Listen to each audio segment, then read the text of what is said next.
औज़ुबिल्लाहिमिनश्शैतानिर्रजीम बिस्मिल्लाहिर्रहमानिर्रहीम। आज हमारा ये थर्ड लेक्चर है और फॉर्मल और सोशल ग्रुप्स की कंटिन्यूटी है हमारे पास। और सोशल ग्रुप वाले टॉपिक के अंदर ही एक बहुत अहम टॉपिक आता है, थोड़ा मुश्किल भी है लेकिन ये बहुत अहम है। एग्जाम्स के हवाले से ये 20 मार्क्स का क्वेश्चन आ जाता है और इसमें सिर्फ 6 पॉइंट्स हैं। 1 पेज का ये क्वेश्चन है और आपको पूरे के पूरे 20 मार्क्स मिल जाते हैं अगर वो 6 पॉइंट्स आप अटेम्प्ट कर लें। हाँ जी, तो आज का हमारा टॉपिक है ब्यूरोक्रेसी। आजकल हम अपने मुल्क में ये ब्यूरोक्रेसी का वर्ड बार बार सुन रहे हैं। हर टीवी चैनल पे ब्यूरोक्रेसी की बात हो रही है। ब्यूरोक्रेसी ने ऐसा कर दिया, ब्यूरोक्रेसी ने वैसा कर दिया, ब्यूरोक्रेसी इमरान खान का साथ नहीं दे रही, ब्यूरोक्रेसी नून लीग का साथ नहीं दे रही, ये वो। तो आज हम देखते हैं कि ब्यूरोक्रेसी बेसिकली है क्या। Bureaucracy as an organisational model rationally design to perform task efficiently. Bureaucracy एक ऐसा स्ट्रक्चर है, एक ऐसा सेटअप है जिसके अंदर टास्क को परफॉर्म करने के लिए रूल्स बनाए जाते हैं। उस स्ट्रक्चर के थ्रू वो काम हो रहा होता है और जो काम ब्यूरोक्रेटिक स्ट्रक्चर से सही मीनिंग में अगर वो हो तो उस काम की एफिशिएंसी 100% बढ़ जाती है। अब मैं यहां पे एक एग्जांपल देता हूं कि अगर सपोज यूएसए के अंदर 400 मिलियन मोबाइल यूजर्स हैं। सिंपल सी एग्जांपल देखें कि वो जो 400 मिलियन मोबाइल यूजर्स हैं वो किसी भी वक्त, किसी भी लम्हे, किसी भी जगह पे किसी को भी कॉल कर सकते हैं।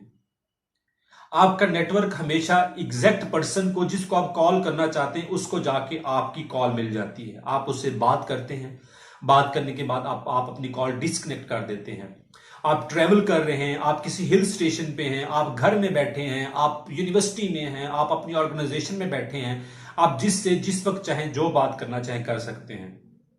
अब ये ब्यूरोक्रेटिक स्ट्रक्चर का ही कमाल है कि एग्जैक्ट आपकी कॉल उस बंदे को मिल जाती है, आपने कितनी बात की है, कितना टाइम था, वो टाइम कैलकुलेशन, उसके बाद आपकी सारी कॉल हिस्ट्री, आपने किस बंदे को किस वक्त क्या मैसेज किया है, किस वक्त आप ऑनलाइन हुए हैं, किस वक्त आप ऑफलाइन हुए हैं, आपने अपने मोबाइल पे कौन कौन सी एक्टिविटी परफॉर्म की है। उसके बाद हर मंथ आपका मोबाइल का जो बिल है वो भी आपके डोर स्टेप पे एग्जैक्ट आ जाता है इस सारी हिस्ट्री के साथ। तो देखिए कि ये ब्यूरोक्रेटिक स्ट्रक्चर का ही कमाल है कि ये सारा काम 100% एफिशिएंटली परफॉर्म हो रहा है।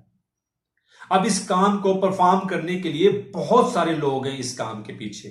तो हम डिस्कस करते हैं कि ब्यूरोक्रेटिक स्ट्रक्चर बेसिकली है क्या और किस तरह से काम करता है और उसकी क्या कैरेक्टरिस्टिक्स हैं। तो सबसे पहली जो हमारे पास है वो है स्पेशलाइजेशन। ब्यूरोक्रेटिक स्ट्रक्चर में वो बंदा जो उस टास्क को परफॉर्म कर सकता है, जिस काम में उसकी स्पेशलाइजेशन है, उस बंदे को ही हायर किया जाता है और उस बंदे को ही टास्क असाइन किया जाता है।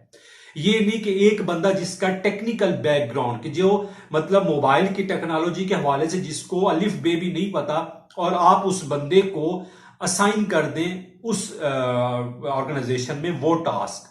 या समझ लें कि एक फाइनेंस मिनिस्टर है और जिसने फाइनेंस के बारे में कुछ भी नहीं पढ़ा और आप उसको क्या करते हैं कि फाइनेंस मिनिस्टर लगा देते हैं। तो ये ब्यूरोक्रेटिक स्ट्रक्चर तो ना हुआ। ब्यूरोक्रेसी में जो बंदा फाइनेंस का है वो फाइनेंस को डील करेगा, जो बंदा एजुकेशन से रिलेटेड है वो एजुकेशन की मिनिस्ट्री को डील करेगा, और जो बंदा टूरिज्म या किसी और स्पेशलाइजेशन से है वो उस स्पेशलाइजेशन में अपनी परफॉर्मेंस देगा। तो जब एग्जैक्ट पर्सन एग्जैक्ट प्लेस पे होगा तो वर्क एफिशिएंसी बढ़ जाएगी। उसके बाद हायरार्की ऑफ ऑफिस की बात होती है। ब्यूरोक्रेटिक स्ट्रक्चर में हमेशा एक पिरामिड बनता है कि सबसे पहले एक ऑफिस है, लाइक जिस तरह मैं ये कहता हूं कि हमारे पास मुल्क के प्रेसिडेंट हैं, उसके बाद प्राइम मिनिस्टर हैं, और उसके बाद 4 हमारे पास सूबे आ जाते हैं। उन सूबों के अंदर अपना अपना जो है वजीर आला वो काम कर रहे हैं, और उसके नीचे मिनिस्टर्स हैं, मिनिस्टर्स के नीचे ब्यूरोक्रेट्स हैं, और उनके नीचे इस तरह से एक पिरामिड सी बन जाती है। जब एक पिरामिड बनती है तो ऊपर से एक टास्क असाइन होता है कि पीएम ने एक टास्क असाइन किया है। सपोज डेंगू को कंट्रोल करने के हवाले से पीएम ने एक टास्क असाइन किया हेल्थ मिनिस्टर को। हेल्थ मिनिस्टर ने विद इन अ सेकंड या विद इन अ मिनट वो जो भी एक ऑर्डर था, जो भी टास्क था, वो अपने पूरे के पूरे प्रोविंस के जितने भी हॉस्पिटल्स थे उनको असाइन कर दिया और काम एफिशिएंटली हो जाता है। तो इट मींस कि जो ऊपर एक बंदा बैठा है और उसके जो नीचे लोग हैं, नीचे वाले जो लोग हैं वो अपने ऊपर वाले बंदे को जवाब दे हैं। इस तरह हर जैसे जैसे हम नीचे आते जाएंगे तो लोगों की तादाद भी बढ़ती जाएगी और लोग हर बंदा रिस्पॉन्सिबल होगा किसी दूसरे को जवाब देने के लिए जो उसके ऊपर बॉस बैठा है।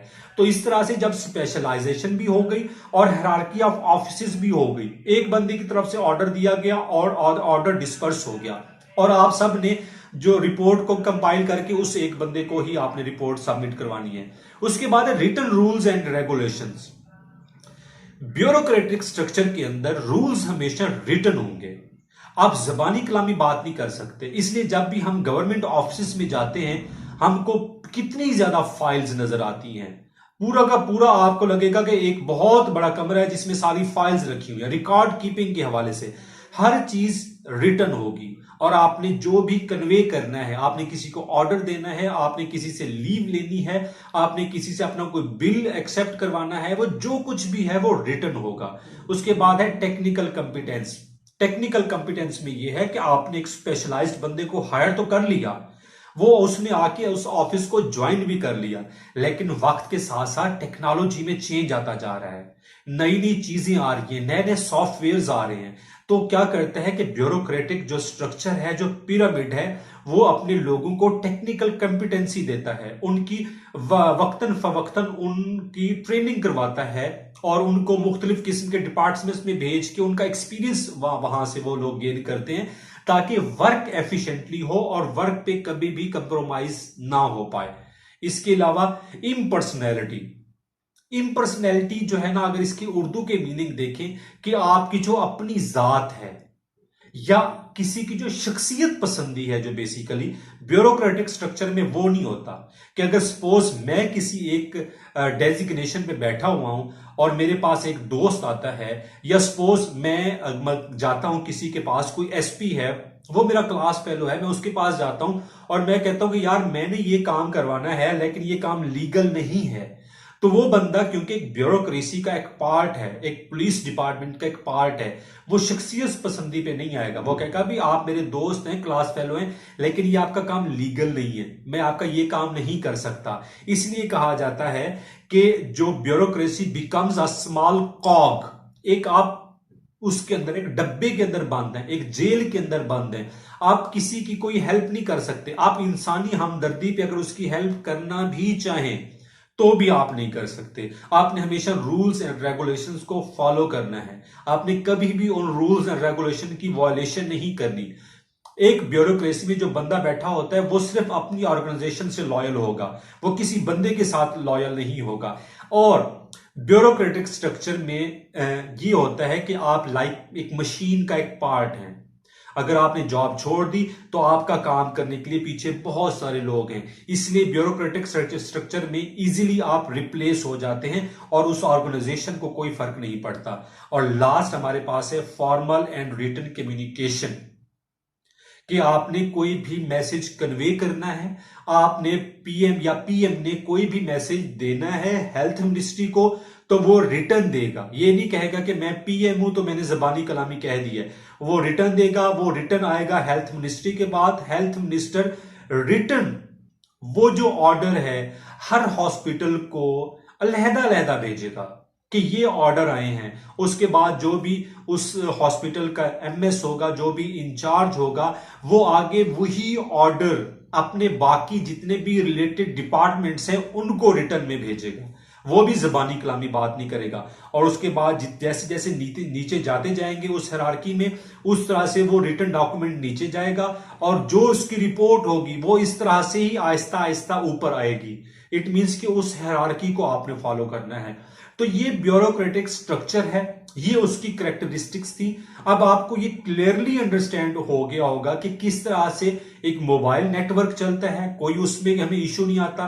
किस तरह से हमारी यूटिलिटी बिल्स, गैस के बिल्स, फोन के बिल, बिजली का बिल एक टाइम पे आता है, और जो भी यूनिट्स हम यूज करते हैं वो उस तरह से वो यूनिट्स आ जाते हैं।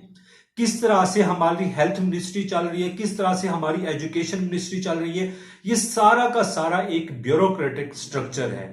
उम्मीद है कि आपको मेरा लेक्चर ये समझ आ गया होगा। अगर आपको मेरा लेक्चर ये अच्छा लगा है तो लाइक करें, सब्सक्राइब करें और शेयर करें। Thank you so much. Allah Hafiz.